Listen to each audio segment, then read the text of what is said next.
Hello students, एक बार फिर से स्वागत है आपका अपने यूट्यूब चैनल ड्रीम क्लासेस पर। आपके इस चैनल के अंदर हमने केमिस्ट्री के जो चैप्टर है सॉलिड स्टेट उसके कुछ टॉपिक्स जो है क्लियर कर लिए हैं। अब हम जो है नेक्स्ट टॉपिक्स उनके बारे में डिटेल से पढ़ेंगे। तो मेरे हिसाब से पीछे जितने भी मैंने आपको टॉपिक्स करवा दिए हैं वो आपको अच्छे से क्लियर हो गए होंगे।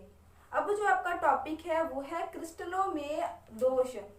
देखो, अगर अपने क्रिस्टलों के अंदर दोष की बात करते हैं तो क्रिस्टलों में दोष कैसे उत्पन्न होता है। अगर हम किसी भी क्रिस्टल की संरचना की बात करते हैं तो आपको पता है क्रिस्टल में क्या होते हैं, परमाणु होते हैं या फिर आयन होते हैं या फिर अणु होते हैं। यानी परमाणु, अणु या आयन मिलकर एक निश्चित क्रम में व्यवस्थित होकर क्रिस्टल का निर्माण करते हैं। उस क्रिस्टल को जिसमें आपके परमाणु, अणु या आयन एक निश्चित क्रम में व्यवस्थित रहे, इस प्रकार के क्रिस्टल को हम आदर्श क्रिस्टल कहते हैं। दोबारा सुनना, मैंने क्या कहा। मैंने कहा कि जो क्रिस्टल होता है, अगर क्रिस्टल के अंदर परमाणु हो, चाहे अणु हो, चाहे आयन, यानी क्रिस्टल आपका जिससे भी मिलकर बना है, वो अवयवी कण अगर एक निश्चित क्रम में व्यवस्थित होते हैं तो इस प्रकार के क्रिस्टल को हम आदर्श क्रिस्टल कहते हैं। लेकिन आदर्श क्रिस्टल जो है पाना बहुत ही मुश्किल होता है। क्यों? क्योंकि आदर्श क्रिस्टल के अंदर सारे अवयवी कण एक निश्चित क्रम में व्यवस्थित होने जरूरी होते हैं। लेकिन अगर उनमें से एक भी परमाणु, अणु या आयन बाहर निकल जाता है या बाहर से कोई अवयवी कण अंदर आ जाता है तो उसमें दोष उत्पन्न हो जाता है और उस टाइम वो आपका क्रिस्टल आदर्श क्रिस्टल नहीं कहलाता। तो आज हम बात करेंगे कि क्रिस्टलों के अंदर दोष के बारे में। तो क्रिस्टलों में दोष जो है वो कितने प्रकार की है और कौन कौन से दोष जो है हम क्रिस्टलों के अंदर देख सकते हैं, उनके बारे में डिटेल से बात करेंगे। तो सबसे पहला हमारा टॉपिक क्या है, दोष। अगर हम क्रिस्टलों में दोष की बात करें तो दोष आपके कितने प्रकार के होते हैं, दो प्रकार के। एक तो हो आपके इलेक्ट्रॉनिक दोष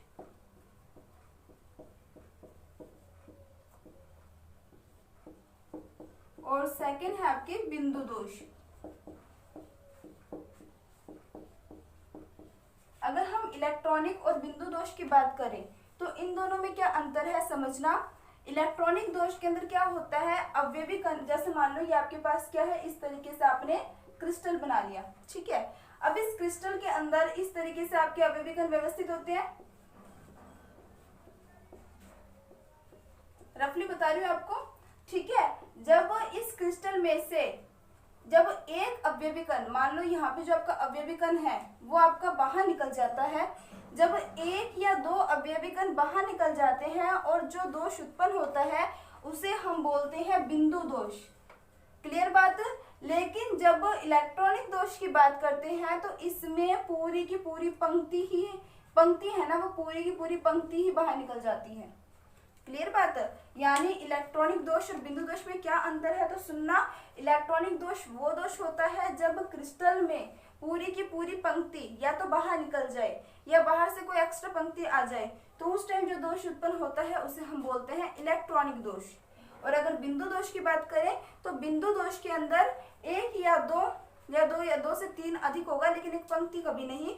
एक या दो जो आपके अवयवी कण है, जो कि आपका परमाणु भी हो सकता है, अणु भी हो सकता है या आयन भी हो सकता है, वो आपका बाहर निकल जाता है या बाहर से कोई परमाणु, अणु या आयन क्रिस्टल के अंदर एंटर हो जाता है। तो इस प्रकार के जो भी दोष होते हैं उसे हम बोलते हैं बिंदु दोष। क्लियर बात। तो अभी मैंने आपको क्या बताया कि जिसमें पंक्ति के कारण दोष उत्पन्न हो उसे तो अपने बोलते हैं इलेक्ट्रॉनिक दोष। और बिंदु दोष की बात करें तो जिसमें एक या दो अवयवी कण के कारण जो दोष उत्पन्न होता है उसे अपने बोलते हैं बिंदु दोष। अब हम बात करेंगे बिंदु दोष के बारे में कि जो कि बिंदु दोष होते हैं ये भी आपके तीन प्रकार के हैं। ये भी आपके कितने प्रकार के हैं, तीन प्रकार के हैं। तो सबसे पहला जो दोष होता है उसे हम बोलते हैं रस समीकरण मिति दोष। रस समीकरण मिति दोष, जिसे अपने बोल सकते हैं स्टाइकोमेट्री दोष। क्या बोल सकते हैं इंग्लिश में, स्टाइकोमेट्री, ठीक है, दोष। जो आपका सेकंड आता है उसे हम बोलते हैं अरस समीकरण मितीय दोष। दूसरा क्या है आपका अरस समीकरणमितीय दोष।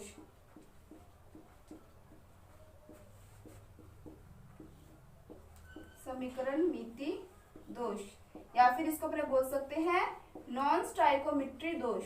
नॉन स्टाइकोमेट्री दोष।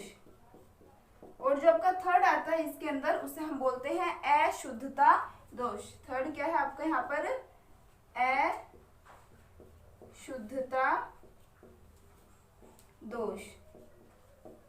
अब देखो यहाँ पर, अब अपने बात करेंगे रस समीकरणमिति दोष और अरस समीकरणमिति दोष किसे कहते हैं। तो रस समीकरणमिति दोष होता है कि अगर हम किसी क्रिस्टल की बात करें तो क्रिस्टल के अंदर यदि रस समीकरणमिति बनी रहे तो उसे बोलते हैं रस समीकरणमिति, और अगर क्रिस्टल के अंदर रस समीकरणमिति नहीं बनी रहती तो उसे अपने बोलते हैं अरस समीकरणमिति। अब आप बोलोगे कि मैम ये रस समीकरणमिति क्या चीज है, यही नहीं समझ आ रहा। तो देखो यहाँ पर अगर अपने रस समीकरणमिति दोष की बात करें तो रस समीकरणमिति का मतलब होता है कि अगर मान लो आपके पास कोई क्रिस्टल है और उस क्रिस्टल के अंदर आपके पास पॉजिटिव और वो नेगेटिव से मिलकर बना है, यानी आपका जो क्रिस्टल है वो धनायनों व ऋणायनों से मिलकर बना है, ठीक है। अब अगर दोष उत्पन्न होता है तो उसमें क्या होता है कि एक अवयवी कण बाहर निकल जाता है। एग्जाम्पल के रूप में समझना कि जैसे मान लो रस समीकरणमिति की बात करेंगे कि जैसे मान लो आपने NaCl का क्रिस्टल ले रखा है, अब उस NaCl के क्रिस्टल के अंदर आपका Na जो है वो बाहर निकल जाता है, ठीक है। Na अगर एक बाहर निकलेगा तो उसके साथ साथ एक Cl- का भी बाहर निकलेगा, ये आपको ध्यान में रखना है। मतलब रस समीकरणमिति दोष वह दोष होता है जिसमें आपके जितने धनायन बाहर निकल रहे हैं उतने ऋणायन भी बाहर निकलेंगे, ताकि उसमें पॉजिटिव नेगेटिव जो है वो आपके समान अनुपात में बने रहे, ठीक है। मान लो कि आपके पास कोई क्रिस्टल है, उस क्रिस्टल के अंदर पहले तो आपके पास 10 जो है Na+ के हैं और 10 से आपके पास क्या है Cl- के हैं, यानी मैं बोल सकती हूँ Na और Cl जो है 1:1 में है, ठीक है। लेकिन जैसे इसमें दोष उत्पन्न होता है तो दोष उत्पन्न होने के बाद समझना कि 9 तो इसमें Na के हैं तो Cl के भी कितने बचेंगे? 9 ही बचेंगे ना, क्योंकि जितने प्लस के बाहर निकलते हैं उतने ही माइनस के बाहर निकलते हैं, ठीक है, ताकि इसकी रस समीकरणमिति बनी रहे, यानी प्लस माइनस बराबर रहे, वही इसकी रस समीकरणमिति है, यूं समझो। अब जो रेशियो है वो भी क्या रह जाएगा? 1:1। मतलब मैं ये बोल सकती हूँ रस समीकरणमिति वह मतलब ने यूं कह सकते रस समीकरणमिति क्या चीज है? मतलब वह चीज है जिसके अंदर अगर किसी क्रिस्टल के अंदर किसी क्रिस्टल के अगर रासायनिक संगठन की बात करें तो दोष से पूर्व संगठनों का जो अनुपात रहेगा, दोष के पश्चात भी संगठनों का अनुपात वही रहेगा, उसे हम बोलते हैं रस समीकरणमिति। क्लियर बात? और अरस समीकरणमिति के अंदर अपने यूं बोलेंगे कि पॉजिटिव नेगेटिव जो होते हैं वो इक्वल नहीं होते, या तो एक पॉजिटिव बाहर निकलेगा या फिर एक नेगेटिव बाहर निकलेगा, दोनों कभी भी एक साथ बाहर नहीं निकलते, ठीक है। और उसके बाद हम बाद में पढ़ेंगे अशुद्धता दोष के बारे में। तो अब हम बात करते हैं रस समीकरणमिति दोष के बारे में। तो जो आपके रस समीकरणमिति दोष है ये भी आपके 4 टाइप के हैं। ये भी आपके कितने प्रकार के हैं? 4 प्रकार के हैं। कौन कौन से है तो नाम सुन लो इनके। सबसे पहले है रिक्तिका दोष। सबसे पहले है रिक्तिका दोष, या फिर अपने इसको रिक्ति दोष भी कहते हैं। दूसरा है आपका अंतराकाशी दोष। दूसरा क्या है आपका? अंतराकाशी दोष। थर्ड है आपका शॉर्टकी दोष। थर्ड है आपका शॉर्टकी दोष। और इसमें जो फोर्थ है उसे अपने बोलते हैं फ्रैंकल दोष। जो फोर्थ है उसे अपने क्या बोलेंगे? फ्रैंकल दोष। ये तो हो गया आपके सारे के सारे रस समीकरणमिति दोष के प्रकार, ठीक है। अब अपने बात करते हैं अरस समीकरणमिति दोष कौन कौन से होते हैं, ठीक है। अरस समीकरणमिति दोष आपके भी ये आपके 2 टाइप के होते हैं। एक तो होता है आपका धातु आधिक्य,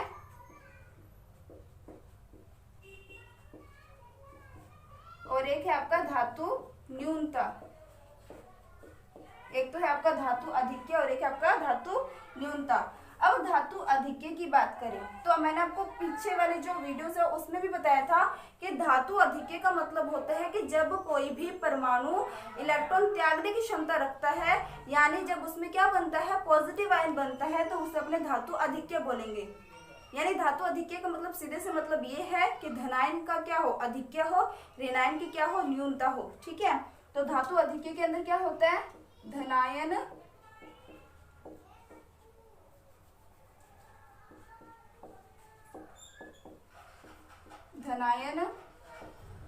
अधिक्य और ऋणायन न्यूनता।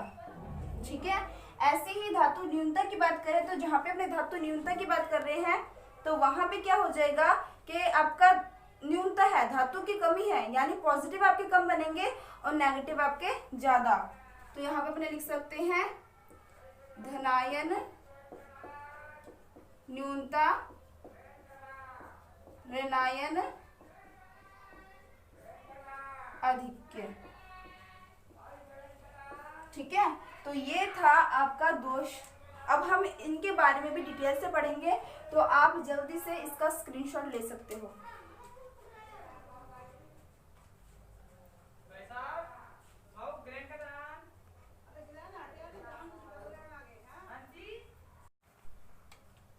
अब तक तो मेरे हिसाब से आप लोगों ने स्क्रीनशॉट ले लिया होगा, तो इसको मैं रेस कर देती हूँ, फिर हम बात करेंगे रस समीकरण विधि दोष के बारे में।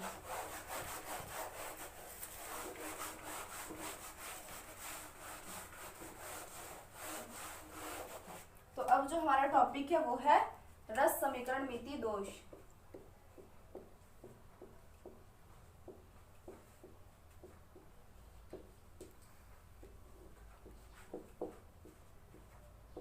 और अगर रस समीकरण मिति दोष की अगर बात करते हैं तो इसमें सबसे पहला जो हमारा टॉपिक है वो है रिक्ति दोष। रिक्ति दोष या रिक्ति का दोष एक ही बात है। तो अब समझते हैं कि रिक्ति दोष के अंदर क्या होता है। रिक्ति दोष में क्या होता है कि जैसे मान लो आपके पास क्या है, एक इस प्रकार से क्रिस्टल है, आपके पास क्या है, इस तरीके से क्रिस्टल है, और इस क्रिस्टल में क्या है, इस तरीके से आपने अवयवी कण व्यवस्थित कर रखे हैं।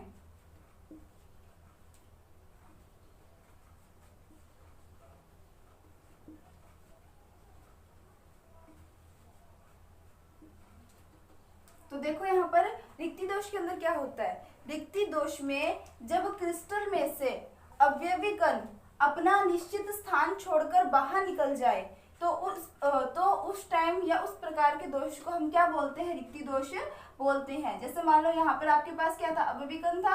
अब जो ये अवयवी कण था वो क्या हुआ, उसने अपना स्थान छोड़ के वो बाहर निकल गया, तो यहाँ पे एक रिक्त स्थान क्या हो गया, अपने आप जनरेट हो गया। एक मान लो यहाँ पर भी आपके पास क्या है, अवयवी कण है, और यह अवयवी कण जो है अपना स्थान छोड़कर बाहर निकल रहा है, तो यहाँ पे भी क्या है, एक रिक्ति उत्पन्न होगी। तो इस प्रकार के दोष को हम क्या बोलते हैं, रिक्ति दोष बोलते हैं। दोबारा सुनना, जब किसी भी क्रिस्टल जालक में से अवयवी कण अपना निश्चित स्थान छोड़कर बाहर निकल जाते हैं तो उत्पन्न दोष को हम रिक्ति दोष कहते हैं। एक चीज और आपको याद में रखना है कि रिक्ति दोष के अंदर जो घनत्व है वो हमेशा कम हो जाता है। ठीक है, अब देखो आपको पता है घनत्व कम हो रहा है। अब घनत्व कम क्यों हो रहा है, तो समझना इस चीज को। घनत्व का फॉर्मूला होता है द्रव्यमान अपॉन में आयतन, यही फॉर्मूला होता है। अब देखो, अब जो आपका क्रिस्टल है, जैसे ही अवयवी कण इसमें से बाहर निकले, आयतन तो इसका उतने का उतना ही रहेगा ना, लेकिन अब आपके दो अवयवी कण इसमें क्या हो चुके हैं, कम हो चुके हैं। अब दो अवयवी कण अगर कम हो जाएंगे तो जो द्रव्यमान है वो भी क्या हो जाएगा, कम हो जाएगा। और आपको साफ ही दिख रहा है द्रव्यमान किसके समानुपाती है, फिलहाल आपको दिखाई दे रहा है घनत्व के समानुपाती है। तो द्रव्यमान कम होगा तो घनत्व भी क्या हो जाएगा, आपका कम हो जाएगा। क्लियर बात। अब जो उसके बाद दूसरा पॉइंट है वो है हमारा अंतराकाशी दोष। सेकंड क्या है, अंतराकाशी दोष। अब अगर हम अंतराकाशी दोष की बात करते हैं तो अंतराकाशी दोष में क्या होता है समझना। पहले तो हम इसकी संरचना बना लेते हैं।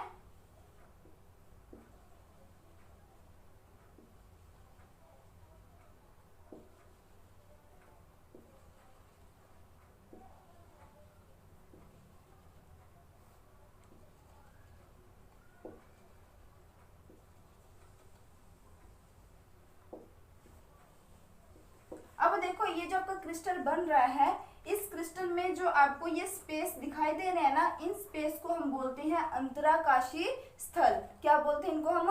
अंतराकाशीय स्थल।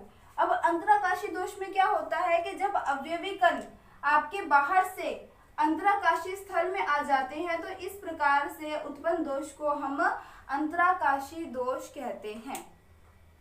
क्लियर बात? तो रिक्ति दोष में क्या होता है? जिसमें अवयवी कण अपना निश्चित स्थान छोड़कर बाहर निकल जाए। और अंतराकाशीय दोष में क्या होता है? जब बाहर से अवयवी कण अंतराकाशीय स्थल पर चले जाए तो उसे अपने अंतराकाशीय दोष कहते हैं। अब देखो यहाँ पर तो आपके अवयवी कण बाहर निकल रहे थे तो घनत्व के मान में कमी हो रही थी, लेकिन अगर हम अंतराकाशीय दोष की बात करें तो इसमें घनत्व के मान में क्या होगी? वृद्धि होगी। ऑब्वियस सी बात है, क्योंकि बाहर से दो अवयवी कण जो है वो अंदर एंटर हो चुके हैं। अगर बाहर से अवयवी कण अंदर एंटर होंगे तो भार जो है, यानी अपने बोल सकते हो जिसका द्रव्यमान है, भार तो नहीं बोलेंगे, भार द्रव्यमान में अंतर होता है, लेकिन इसके द्रव्यमान की बात करें तो द्रव्यमान में क्या हो रही है? अब वृद्धि। और द्रव्यमान किसके समानुपाती बता रहे हैं अभी? घनत्व के, तो घनत्व में भी क्या होगी? वृद्धि। क्लियर बात? अब देखो ये जो आपकी रिक्ति दोष है और जो ये आपका अंतराकाशीय दोष है, ये आपका अनआयनिक दोष है। अनआयनिक दोष है, यानी इनमें आयन नहीं होते, सीधे परमाणु या अणु होते हैं। क्लियर बात? लेकिन इसके बाद जो हम शॉर्टकी दोष और फ्रैंकल दोष पढ़ेंगे, सही मायने में रस समीकरण मिति उसके अंदर पढ़ेंगे हम। ठीक है, तो अब जो हमारे नेक्स्ट टॉपिक है वो है हमारे शॉर्टकी दोष और फ्रैंकल दोष। तो ये वाला आपको समझ आ गया होगा, इसका स्क्रीनशॉट ले ले जल्दी से आप।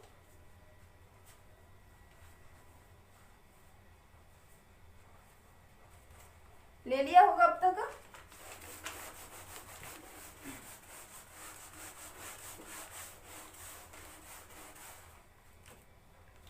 अब जो नेक्स्ट पॉइंट है, थर्ड पॉइंट, वो है शॉर्टकी दोष।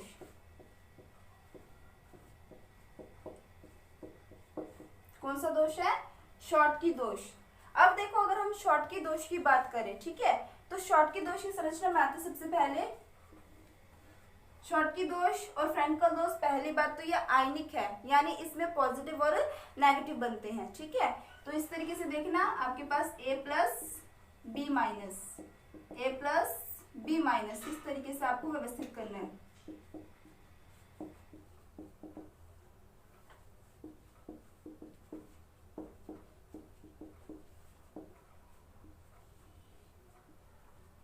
अब देखो यहाँ पर शॉर्टकी दोष में क्या होता है, जैसा हमने रिक्ति दोष में पढ़ा था सेम वैसा ही शॉर्टकी दोष का कॉन्सेप्ट है। बस फर्क इतना है कि रिक्ति दोष आपका अनआयनिक है, यानी किसी प्रकार के आयन नहीं पाए जाते उसमें, लेकिन शॉर्टकी दोष में क्या है, आपका आयन पाए जाते हैं। ठीक है, अब जैसे मान लो कि यहाँ से आपका एक तो धनायन बाहर निकल जाता है। ठीक है, अगर आपका धनायन बाहर निकलेगा तो साथ ही साथ एक आपका क्या बाहर निकल जाएगा, ऋणायन भी बाहर निकल जाएगा, ताकि क्रिस्टल की रस समीकरण मिति बनी रहे। और ये रस समीकरण मिति क्या चीज है, तो मैंने आपको स्टार्टिंग में ही समझा दिया। ठीक है, मतलब जितने पॉजिटिव है उतने नेगेटिव होंगे। अगर पॉजिटिव नेगेटिव सेम रहेंगे तो उनका रेशियो 1/1 ही रहेगा, चाहे आपके पॉजिटिव नेगेटिव के कितने ही जोड़े निकल जाए। ठीक है, तो सीधी सी बात है, शॉर्टकी दोष के अंदर क्या होता है, जिसमें आपके जो अवयवी कण होते हैं, अगर एक धनायन बाहर निकलेगा तो साथ में एक ऋणायन भी बाहर निकलेगा, यानी धनायन व ऋणायन का एक जोड़ा बाहर निकल जाता है शॉर्टकी दोष में। ठीक है, यहाँ पे एक चीज आप ध्यान में रखना है कि जो आपका धनायन और जो ऋणायन है, इन दोनों का आकार जो है वो लगभग बराबर रहता है। ठीक है, तो यहाँ पे भी आप देख सकते हो घनत्व में क्या होगी, यहाँ पे भी कमी होगी। अब उसके बाद हम नेक्स्ट अगर फोर्थ पॉइंट की बात करें फ्रैंकल दोष के बारे में,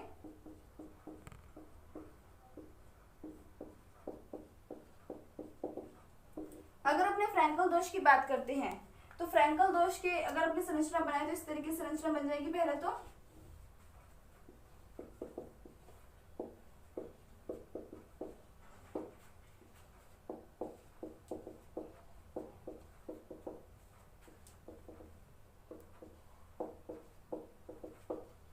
ठीक है, अब फ्रैंकल दोष और अंतराकाशीय दोष भी बिल्कुल सेम है, वो आपका अनआयनिक है, ये आपका आयनिक है। पर अंतराकाशीय दोष के अंदर जो आपके अवयवी कण थे, जो अंतराकाशीय स्थल पे आ रहे थे, वो आपके बाहर से आ रहे थे। ठीक है, यही समझाया था। लेकिन फ्रैंकल दोष के अंदर क्या होता है कि जो आपका धनायन होता है ना, वो अपना निश्चित स्थान छोड़कर अंतराकाशीय स्थल पर आ जाता है। ठीक है, जो आपका धनायन है वो अपना निश्चित स्थान छोड़कर अंतराकाशीय स्थल पर आ जाता है। अब आप बोलोगे कि मैम ऐसा क्यों हुआ? देखो, धनायन जो होता है ना, वो आकार में, यहाँ पर जो आपका धनायन और ऋणायन है, इनके आकार में काफी ज्यादा अंतर होता है। यानी मैं बोल सकती हूँ धनायनों का आकार जो है यहाँ उपस्थित ऋणायनों के आकार से काफी छोटे होते हैं। छोटे होने के कारण ये बहुत ही आसानी से अपना जो स्थान छोड़कर कहाँ आ जाते हैं, अंतराकाशीय स्थल पर आ जाते हैं। अब इसने अपना निश्चित स्थान छोड़ा है, छोड़ के बाहर नहीं गया बल्कि अंतराकाशीय स्थल पर आ गया, तो नेगेटिव पॉजिटिव तो क्या है, यहाँ पर इक्वल ही है। तो यहाँ पर जो अपने यूँ बोल सकते हैं, घनत्व में किसी भी प्रकार का कोई परिवर्तन नहीं होता है। ठीक है, तो अपने यहाँ पे एग्जाम्पल देख सकते हैं। इसका एग्जाम्पल आप ले सकते हो NaCl, AgBr। ठीक है, और अगर अपने फ्रैंकल दोष की एग्जाम्पल की बात करें तो इसमें अपने लिख सकते हैं ZnS, AgBr, AgI। अच्छा, एक चीज और जो है वो काफी इंपॉर्टेंट है, वो है कि जो आपका AgBr है ना, वो आपके शॉर्टकी दोष और फ्रैंकल दोष दोनों में ही कॉमन है। कई बार क्वेश्चन भी पूछ ले जाता है, ऐसा कौन सा तत्व है जो अंदर जो आपका फ्रैंकल दोष प्रदर्शित करता है और साथ ही साथ शॉर्टकी दोष भी प्रदर्शित करता है, तो वो आपका AgBr हो जाएगा। ठीक है, तो ये काफी इंपॉर्टेंट है। इसमें घनत्व में किसी प्रकार का कोई परिवर्तन नहीं होगा, लेकिन इसमें जो है आपका घनत्व पहले की तुलना में कम हो जाएगा। इस प्रकार के दोष कब उत्पन्न होते हैं?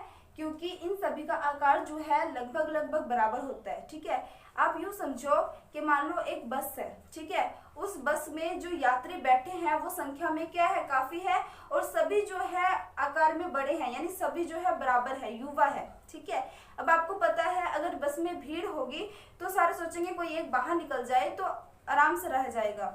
ठीक है, लेकिन वहां पे अगर मान लो आकार किसी का छोटा होता, जैसा कि यहाँ पर है, अगर कोई छोटा बच्चा हो तो उसको तो गोद में बिठा के भी वो अपने आप को एडजस्ट कर सकते हैं। लेकिन अगर सभी का आकार बराबर होता है तो सभी ये सोचते हैं कोई एक आधा बाहर निकल जाए। ठीक वैसा ही शॉर्टकी दोष के अंदर क्या होता है कि इनका जो आकार होता है वो बराबर होता है, जिस कारण से इनके दो अवयवी कण जो है वो बाहर निकल जाते हैं। लेकिन फ्रैंकल दोष के अंदर जो धनायन है उसका आकार काफी छोटा होता है, ऋणायन का आकार काफी बड़ा होता है। और वैसे भी आपको पता होगा कि धनायन जो है वो अपना इलेक्ट्रॉन त्याग कर धनायन बनाते हैं, और जब कोई भी परमाणु अपना इलेक्ट्रॉन त्यागेगा तो इलेक्ट्रॉन त्यागने के बाद उसके जो बाह्यतम कोश के इलेक्ट्रॉन है वो अपने यूं बोल सकते हैं, बाह्यतम कोश का इलेक्ट्रॉन अगर बाहर निकल जाएगा तो उसका आकार पहले की तुलना में छोटा हो जाएगा। लेकिन ऋणायन क्या करता है, इलेक्ट्रॉन ग्रहण करता है, जिस कारण से उसका आकार काफी बड़ा हो जाता है। ठीक है, तो ये वाला टॉपिक जो है मेरे हिसाब से आपको समझ आ गया होगा। रस समीकरण विधि के अंदर ये जो आपके 2 पॉइंट है, ये क्या है, आयनिक है। ये क्या है, आयनिक है। तो इसमें रस समीकरण नीति का भी पूरा ध्यान रखा जाता है। तो अब आप इसका आप क्या ले सकते हो, स्क्रीनशॉट ले सकते हो।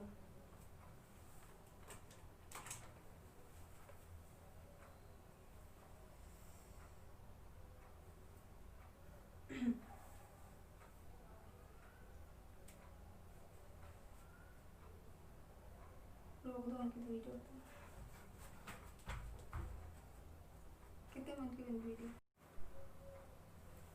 स्क्रीनशॉट ले लिया होगा आपने।